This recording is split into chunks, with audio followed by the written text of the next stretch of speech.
কায়সার হামিদ বাংলাদেশের একজন নাম করা ফুটবলার ছিলেন গত শতকের ৮০ দশকে। অত্যন্ত নাম করা ফুটবলার ছিলেন কায়সার হামিদ। তো এখন তার মেয়ে এই যে কারিনা কায়সার, তাই না, কারিনা কায়সার, ওই যে লিভার ফেইলারের কারণে এখন তার জীবন যে সংকটাপন্ন, তাকে এখন চেন্নাইতে নিয়ে যাওয়া হয়েছে, ভারতের চেন্নাইতে, যে ওই লিভার ট্রান্সপ্লান্ট করে, অর্থাৎ নষ্ট লিভার কেটে বাদ দিয়ে ওখানে ওই অন্য একজন মানুষের দেহ থেকে লিভার সংযোজন করা, এটার জন্যে এখন তো ভারতে গেছে এবং এটা নিয়ে তো কত তোলপাড়, তাই না, এই অন্তর্জালে সোশ্যাল মিডিয়াতে এটা নিয়ে তো কত কথাবার্তা। কারণ এই কারিনা কায়সার এবং এই কায়সার হামিদের পরিবার এরা ছিল ভয়ঙ্কর রকমভাবে শেখ হাসিনা বিরোধী, এবং বলা হচ্ছে তারা নাকি পাকিস্তানপন্থী, এরকমও বলা হয়, এখন কি জানি। এবং এই কারিনা কায়সার এবং তার মা সহ এরা নাকি ওই গণভবনে, মানে শেখ হাসিনা যে ইয়েতে বাসভবনে থাকতেন, ওইখানে গিয়ে নাকি লুটপাটও করছে। এই কারিনা কায়সার একটা ল্যাপটপও ওখান থেকে নাকি উদ্ধার করছিল, মানে লুট করে নিয়ে আসছিল, লুট করে মানে গনিমতের মাল। তো যাই হোক, এখন হঠাৎ করে এই কায়সার হামিদ তার মেয়ের ব্যাপারে একটা স্টেটমেন্ট দিয়েছে, যেটা আমার নজর কাড়লো। তো কায়সার হামিদ কী বলছে, যে দেশের ভুল চিকিৎসায় ভুগতে হচ্ছে কারিনাকে। খুব গুরুত্বপূর্ণ অভিযোগ কিন্তু, যে বাংলাদেশে যে ডাক্তার আছে তারা যে ডাক্তারই জানে না সেটাই আসলে বলার চেষ্টা করছে, তাই না? কারণ ডাক্তাররা যখন ভুল চিকিৎসা করে, এর মানে কি, মানে ওই ডাক্তার সঠিকভাবে চিকিৎসা করতে পারে না, এবং সেই কারণেই তো ভুল চিকিৎসা, অন্য তো কোনো কারণ না।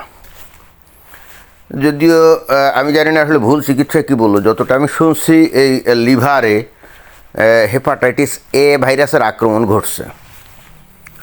তো যখন এ ভাইরাস, যেটা নাকি এ ভাইরাসের কারণে যদি হেপাটাইটিস হয়, এটা কিন্তু অত্যন্ত দুরারোগ্য একটা অসুখ, এর থেকে বেঁচে ওঠা কঠিন ব্যাপার। তবে এখানে চিকিৎসকের কি করার ছিল কে জানে। তাহলে ট্রান্সপ্লান্ট ছাড়া এখানে গতি ছিল বলে মনেও হয় না। যাই হোক, তারপরে কায়সার হামিদ এখন বাংলাদেশের ডাক্তারদের অভিযোগ করছে যে তারা আসলে চিকিৎসা করতে অযোগ্য, তারা সঠিক চিকিৎসা করতে জানে না, তারা আসলে ভুল চিকিৎসা করে, এটাই। কিন্তু কায়সার হামিদ কি জানে যে বাংলাদেশের ডাক্তাররা আসলে কেন ভুল চিকিৎসা করে এবং সঠিক চিকিৎসা করে না, এবং যে কারণে এই বাংলাদেশের মানুষ ভারতকে ভয়ঙ্কর রকমভাবে বয়কট করার পরেও দিল্লি না ঢাকা, ঢাকা ঢাকা এই ধরনের স্লোগান দিয়ে বাংলাদেশের মানুষকে ভয়ঙ্কর রকমভাবে ভারত বিদ্বেষী এবং হিন্দু বিদ্বেষী করার পরেও অবশেষে অসুখ বিসুখ হলে ওই সেই হিন্দু মুশরিক ডাক্তারের কাছে জীবন বাঁচানোর জন্য চলে যায়। অথচ সে আবার নিজেই বিশ্বাস করে যে জীবন দেয় আল্লাহ এবং মৃত্যুও আল্লাহ দেয়, না? তো মৃত্যু যদি আল্লাহ দেয়, তাহলে এরা কি কারণে ভারতে হিন্দু মুশরিকদের কাছে আবার চিকিৎসার জন্য যায়, মানে জীবন বাঁচানোর জন্য যায়? এবার যারা যায় এরা নিশ্চিতভাবে আল্লাহর নির্দেশ অমান্য করে, নবীর নির্দেশ অমান্য করে, এতে তো কোনো সন্দেহ নেই। অতএব এরা কিন্তু পরকালের রাস্তা ঝরঝরা করে ফেলে, এদের স্থান হবে কিন্তু জাহান্নামের আগুন। আল্লাহ বলবে, কিরে, আমি তো তোদের তকদীরে লিখে দিয়েছি তোরা কবে মারা যাবি,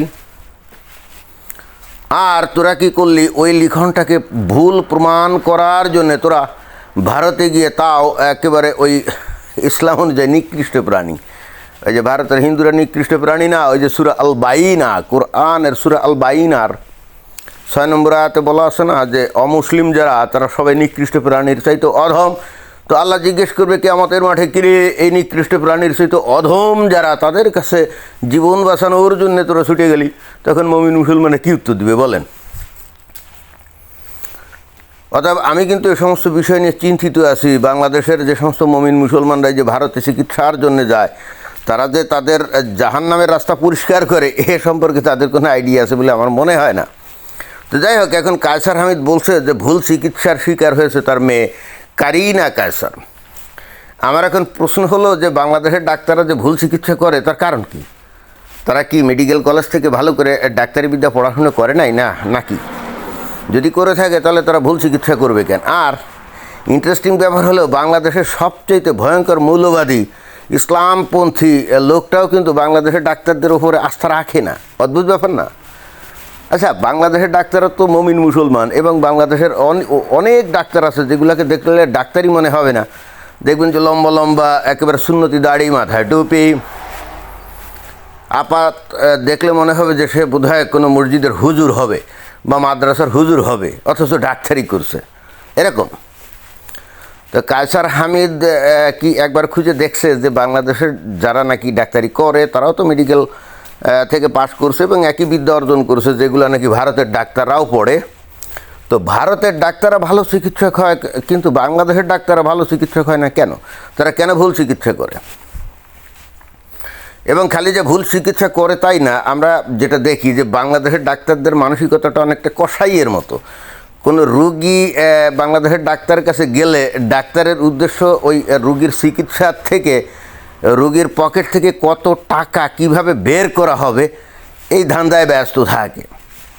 সাধারণত বিশেষজ্ঞ ডাক্তাররা যে কাজটা করে বাংলাদেশে যাওয়ার সাথে সাথে আসলে ওই রোগীর তেমন কোনো খোঁজখবর না নিয়েই এর নাম কি, বয়স কত, এইটা লিখেই, আর অনেক ক্ষেত্রে তাও লেখে না, তার সহকারী থাকে, তারপরে কি সমস্যা হয়তো বললো যে আমার পেটে অমুক সমস্যা, ব্যাস, আর কিছু বলা লাগে না। সাথে সাথে এক গাদা টেস্ট দিয়ে বলে এগুলো করে এসো। হার্ডলি 1 থেকে 2 মিনিট ব্যয় করে, তার জন্য তাকে হয়তো 1000-1200 বা এমনকি 1500-2000 টাকাও দিতে হয়। কি অদ্ভুত ব্যাপার না? পৃথিবীর কোনো দেশের ডাক্তাররা এই ধরনের আচরণ কি রুগীর সাথে করে? আমরা দেখি না। অথচ যে ডাক্তার এই আচরণটা করলো সে কিন্তু ভয়ঙ্কর ধার্মিক। ভয়ঙ্কর ধার্মিক হওয়ার পরেও সে কিন্তু এই যে রুগীকে আদৌ কোনো চিকিৎসা না দিয়ে একগাদা টেস্ট দিল এবং 1 মিনিট বা 2 মিনিটও দেখলো না, 1-1.5-2 টাকা নিয়ে নিল, সে কিন্তু অপরাধ বোধে ভোগে না। যাই হোক, তারপরও ওই যতই টেস্ট করুক, এরপরে টেস্ট মেস্ট নিয়ে তার কাছে দেখাতে গেলে সে যে ভালো চিকিৎসা করবে এরকম কোনো গ্যারান্টি নেই। এখন প্রশ্ন হচ্ছে যে বাংলাদেশের ডাক্তাররা কেন ভালো ডাক্তার না এবং তারা কেন ভুল চিকিৎসা করে? কারণ কিন্তু একটাই, এরা মেডিকেল কলেজে পড়তে যায়, যখন যায় তখন হয়তো অনেক আশা ভরসা নিয়ে যায়, এমনকি ইঞ্জিনিয়ারিং কলেজে বা বিশ্ববিদ্যালয়ে পড়তে যায় যে ইঞ্জিনিয়ার হবে, যারা মেডিকেল কলেজে পড়তে যায় তারা আশা করে ডাক্তার হবে, বাট বের হয়তো হুজুর হয়ে, যেটা কিন্তু আমি অনেক বক্তব্যে বলেছি। কারণ আমরা দেখেছি যে এই বিশেষায়িত এই কলেজ বিশ্ববিদ্যালয়গুলো, বিশেষ করে মেডিকেল এবং ইঞ্জিনিয়ারিং, এখানে তাবলিগ জামাতের একটা ব্যাপক প্রভাব। তাবলিগ জামাতের একটা ব্যাপক প্রভাব। এখানে এরা পড়াশুনো বাদ দিয়ে সারাক্ষণ এই তাবলিগ জামাত নিয়ে ব্যস্ত থাকে, নামাজ রোজা নিয়ে ব্যস্ত থাকে, ইসলাম কত প্রকারে একটা বৈজ্ঞানিক ধর্ম, কোরআন কত প্রকারে বৈজ্ঞানিক একটা কিতাব, এইগুলো নিয়েই তারা ব্যস্ত থাকে। তারা তাদের পড়াশুনোর প্রতি বা তাদের অধীত বিদ্যার প্রতি অত নজর দেয় না। আর মেডিকেল কলেজে যারা পড়তে যায় যে মমিন মুসলমান, তাদের পক্ষে ভালো ডাক্তার হওয়া একেবারেই সম্ভব না। তার কারণ হচ্ছে যে মেডিকেল কলেজে পড়লে তো ওই যে অ্যানাটমি আছে, তাই না, অর্থাৎ ব্যবচ্ছেদ, সব ব্যবচ্ছেদ, মানুষের শরীর কেটে কুটে বিভিন্ন অঙ্গ প্রত্যঙ্গ দেখা, এই জিনিসটা তো ইসলাম বিরোধী। এই জিনিসটা ইসলাম বিরোধী না। যে মানুষটা মারা গেছে তার লাশ থাকবে কবরে, কিয়ামতের সময় তাকে উঠানো হবে। এখন সেইটা যে কেটে কুটে তার অঙ্গ প্রত্যঙ্গ সম্পর্কে জানা, অর্থাৎ মানব শরীরের অঙ্গ প্রত্যঙ্গ সম্বন্ধে জানা, এটা তো এথিক্যালি এগেনস্ট ইসলাম। ফলে হচ্ছে কি, এই মুমিন মুসলমান যে মেডিকেল ছাত্ররা, এরা কিন্তু সঠিকভাবে এই অ্যানাটমিগুলো করে না, এরা ফাঁকি ঝুঁকি দেয়, ওই ধারে বাড়েও যায় না, অর্থাৎ প্র্যাকটিক্যালি তারা একেবারেই আনস্কিল্ড রয়ে যায়। তারা তো পুঁথিগত বিদ্যা অর্জন করে কিছুটা পরীক্ষার খাতায় হয়তো কিছু লিখে টিখে পাশ করে ঠিকই, কিন্তু প্র্যাকটিক্যাল নলেজে অর্থাৎ অ্যানাটমিক্যাল যে ব্যাপার একেবারেই দুর্বল থাকে। এখন ডাক্তারি বিদ্যা তো ভাই তার 90% অ্যানাটমি, তাই না? অ্যানাটমি সম্পর্কে ভালো আইডিয়া যদি না থাকে তাহলে তো তার পক্ষে ভালো ডাক্তার হওয়া সম্ভব না। এবং যেহেতু এইগুলো প্র্যাকটিস তারা করে না, সেহেতু দেখবেন যে মুমিন মুসলমানদের মধ্যে যারা নাকি সার্জারি করে তারা মানে খুব দক্ষ সার্জন মুসলমানদের মধ্যে খুবই কম, একেবারে নাই তা না, কিন্তু দেখবেন যে খুবই কম। বাংলাদেশে এখনও দেখবেন যে এই সার্জারির ক্ষেত্রে যারা নাকি অমুসলিম হিন্দু, তারাই কিন্তু অনেক দক্ষ, কিন্তু মুসলমানরা না। কারণ ওরা ওই যে অ্যানাটমি প্র্যাকটিস করে নাই। আপনি সার্জারি করবেন অ্যানাটমি প্র্যাকটিস ছাড়া, কি সার্জারি সম্ভব নাকি না? ফলে এদের মানে ধর্মীয় কারণেই বস্তুত এরা ভালো ডাক্তার হতে পারে না। হয়তো সার্টিফিকেট একটা অর্জন করে ঠিকই আছে, পরবর্তীতে এসে আন্ধাগুন্দি চিকিৎসা করা ছাড়া আর তো কোনো গতি নেই। এবং বাংলাদেশে একটা জিনিস আপনারা খেয়াল করবেন, একজন ডাক্তার যখন একটা রুগীকে প্রেসক্রিপশন দেয়, দেখবেন যে 8টা 9টা 10টা 15টা ওষুধ তারা লিখে দেয়। কেন লিখে দেয় জানেন? কারণ ডাক্তারি বিদ্যা সম্পর্কে সে তো খুব বেশি দক্ষ না। তার 10টা ওষুধ লিখে দিলে আরে ভাই কোনো না কোনো ওষুধ তো তার কাজে লাগবে, অর্থাৎ হাতুড়ে ডাক্তার, বুঝেন নাই? ওটা আমিও লিখতে পারি। তো এখন কায়সার হামিদ ভয়ঙ্কর রকমভাবে ভারত বিদ্বেষী, হিন্দু বিদ্বেষী, এবং তার মেয়েও তাই। দেখেন, তারপরে লাজ নেই, শরম নাই, লজ্জা নেই, আত্মসম্মান নাই, কিচ্ছু নেই। সেই জীবন বাঁচানোর জন্যে আবার সে ভারতের কাছে, হিন্দুদের কাছে গিয়ে নিজেদেরকে সমর্পণ করছে। লাজ লজ্জা শরম কোনো কিছুই নেই। এবং ইন্টারেস্টিং ব্যাপার কি জানেন?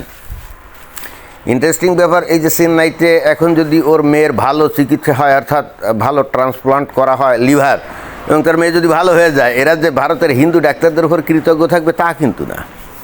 এরা বলবে কি জানেন? ওখানে গেছি আমরা, আমাদের কি মাগনা চিকিৎসা করছে, আমাদের লক্ষ লক্ষ টাকা খরচ হয়েছে, অর্থাৎ টাকা খরচ হয়েছে। তার মানে তাদের বক্তব্য। এবং আমি এটাও জানি, যদি চেন্নাইতে বিনা টাকায়ও অপারেশন করে দেয়, তারপরেও যে এরা ওদের কাছে কৃতজ্ঞ থাকবে তা না। কারণ অ্যাজ এ মুসলিম আপনি কোনোভাবেই এই মুশরিকদের কাছে কৃতজ্ঞ থাকতে পারেন না। তাহলে আল্লাহর বিচারে আপনার স্থান হবে জাহান্নাম। And this is the psychology of a মুমিন অর মুসলিম। ওকে, যতই কিছু হোক না কেন, কোনো কিছুতেই না। দেখবেন যে ওই হিন্দু ডাক্তার হয়তো তার লিভার ট্রান্সপ্লান্ট করে তাকে বাঁচিয়ে দিবে, সে কিন্তু ধন্যবাদ জানাবে আল্লাহকে, ওই ডাক্তারকে না। বোঝা গেছে? ধন্যবাদ।